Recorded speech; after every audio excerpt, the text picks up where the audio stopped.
আসসালামু আলাইকুম, welcome back to my channel.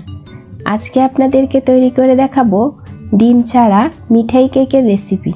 খুবই মজার এই কেকটি খেতে আর বানানো খুবই সহজ। অল্প কিছু উপকরণ দিয়ে আপনারা এই কেকটি বাসায় তৈরি করতে পারবেন। তো চলুন শুরু করা যাক।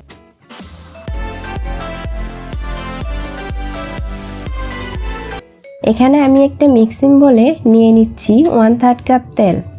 এখন দিয়ে দিচ্ছি হাফ কাপ দই, দিয়ে দিলাম হাফ কাপ চিনি। চিনিটাকে আমি ব্লেন্ডারে গুঁড়ো করে নিয়েছি।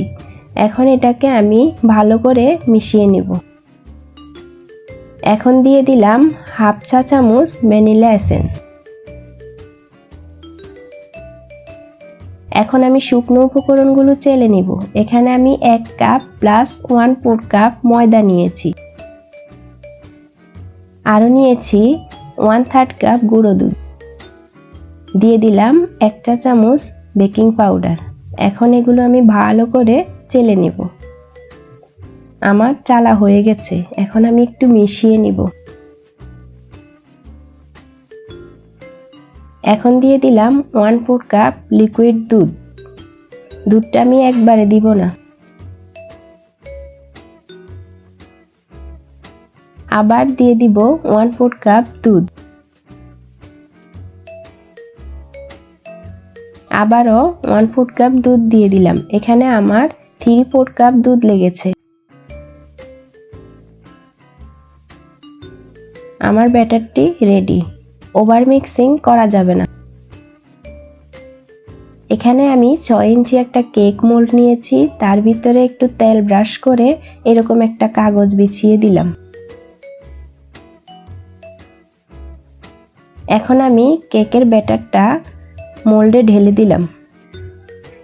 একটু ট্যাপ করে নিচ্ছি। এখন আমি চুলাতে এরকম একটা হাঁড়ি বসিয়ে তার ভিতরে এরকম একটা স্ট্যান্ড দিয়ে ঢাকনা দিয়ে ঢেকে হাই হিটে 10 মিনিটের জন্য প্রিহিট করে নিব।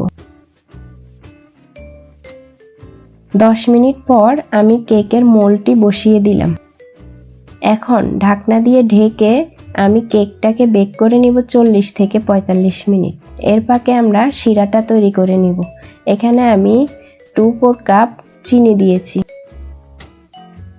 এখন দিয়ে দিলাম 1 কাপ পানি, দিয়ে দিলাম 2টা এলাচ।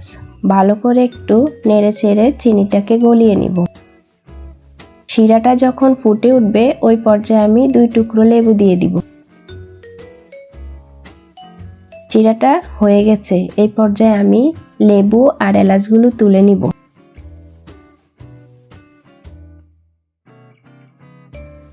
এখন আমি কেকটাকে চেক করে নিচ্ছি।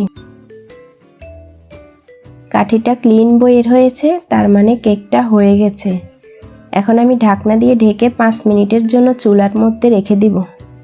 5 মিনিট পর আমি কেকটাকে একটা কাঁটা চামচ দিয়ে এভাবে ছিদ্র করে নিয়েছি এবং গরম কেকের মধ্যে চিনি শিরাটা দিয়ে দিব। এখন আমি ক্রিমি গ্লেজটা তৈরি করে নিব। এখানে আমি নিয়ে নিয়েছি হাফ কাপ গুঁড়ো দুধ আর দিয়ে দিচ্ছি গুঁড়ো চিনি। চিনিটাকে আমি ব্লেন্ডারে গুঁড়ো করে নিয়েছি। এখন আমি 1 টেবিল চামচ লিকুইড দুধ দিয়ে দিব। আবারও 1 টেবিল চামচ লিকুইড দুধ দিয়ে দিলাম। আরও 1 টেবিল চামচ দুধ দিয়ে দিয়েছি।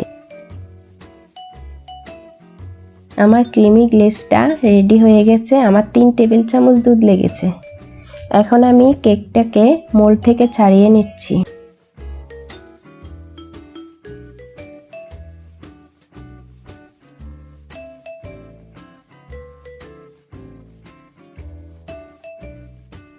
কেকটা ঠান্ডা হওয়ার পরে আমি কেকের উপরে ক্রিমি গ্লেজটা দিয়ে দিব।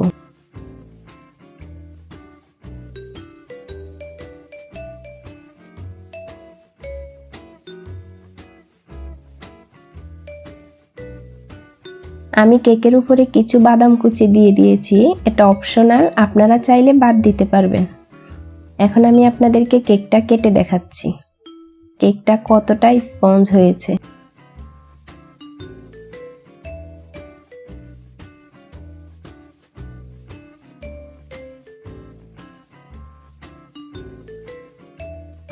আমি আশা করছি আজকের রেসিপিটি আপনাদের ভালো লেগেছে। আজকের মতো বিদায় নিচ্ছি। আল্লাহ হাফেজ।